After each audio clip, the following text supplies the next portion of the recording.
Educational Psychology Pecha Kucha by Gracie Cloud. This semester in educational psychology, I learned how deeply learning is shaped by the way students think, grow, and respond to their environment. Understanding these ideas helped me see that effective teaching isn't just about delivering information, it's about understanding the learners in front of me. These insights will guide the choices I make as a future teacher. One day, I watched two students solve a math problem in totally different ways. That moment opened my eyes to cognitive development. Each student approaches learning through their own developmental stage, and their thinking processes are shaped by how they interpret the world at that moment in time.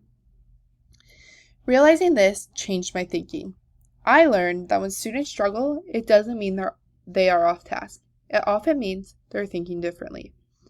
As a teacher, I need to recognize those differences and adjust how I explain things so that students can access the content in ways that match their developmental level. Constructivists taught me that students aren't just empty vessels waiting to be filled with information. Instead, they actively build knowledge by connecting new ideas to what they already know. My role as a teacher is to design lessons and experiences that help them make those meaningful connections and construct their own understanding. My practicum teacher shared that she uses constructivist approaches daily. This was seen through group work, hands-on activities, and open-ended questions, which push students to think rather than memorize. She said, "I teach them how to think, not what to think," which showed me constructivism in action and what constructivist teaching truly looks like. I learned the importance of distinguishing the difference between rote memorization and meaningful learning. Rote learning might help students repeat facts temporarily, but meaningful learning leads to deeper understanding and long-term retention. It also helps students use what they know in new contexts, which is a real goal of learning. This taught me that my lessons need to go beyond recall. As a teacher, I need to design experiences that help students explain, connect, and apply information. When students can talk about their thinking and use what they know in new ways, it shows that they're truly learning, not just memorizing. Retrieval practice changed how I think and view learning. Research shows that when students actively recall information, they strengthen their memory far more than through simple review.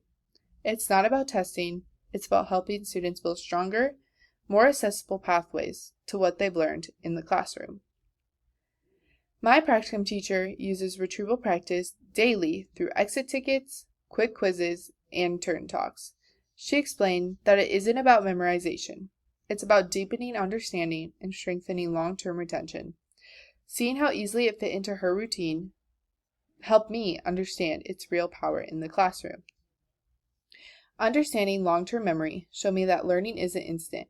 Information becomes permanent when students revisit it, connect it to their ideas, and practice it in different ways. Knowing this helps me plan instruction that gives students multiple opportunities to build lasting understandings. This knowledge reminds me to spiral content and return to key skills throughout the year.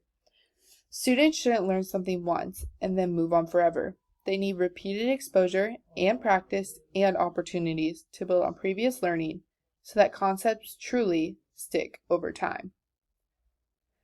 Classical conditioning taught me how easy students form emotional associations with schoolwork. A single stressful moment can create anxiety around a whole subject, while positive experiences can build confidence.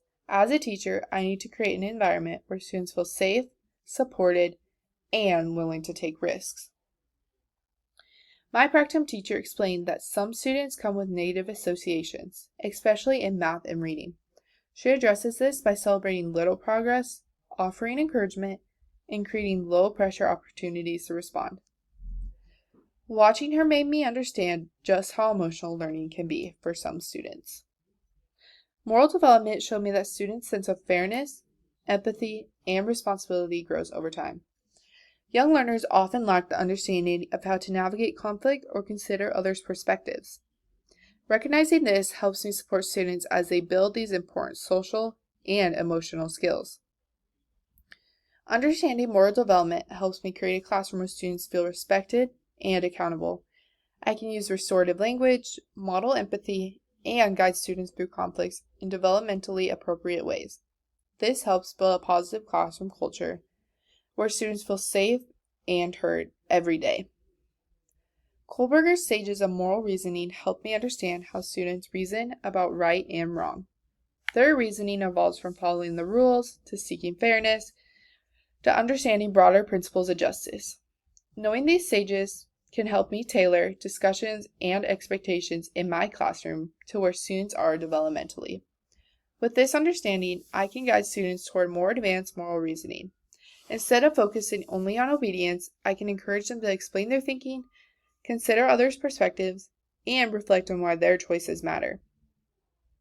This builds stronger decision-making skills. One of the biggest takeaways is the importance of being an intentional teacher. This means making purposeful decisions about every instruction, assessment, and feedback.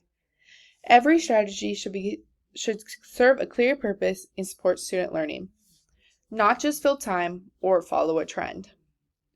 My practicum teacher said she doesn't think about these concepts formally, but they shape everything she does.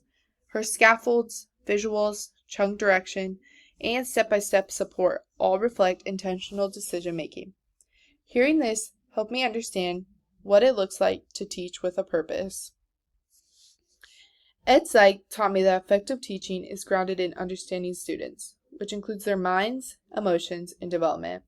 These lessons, paired with what I saw in my practicum, will guide the kind of classroom I hope to create: supportive, meaningful, and built for real learning.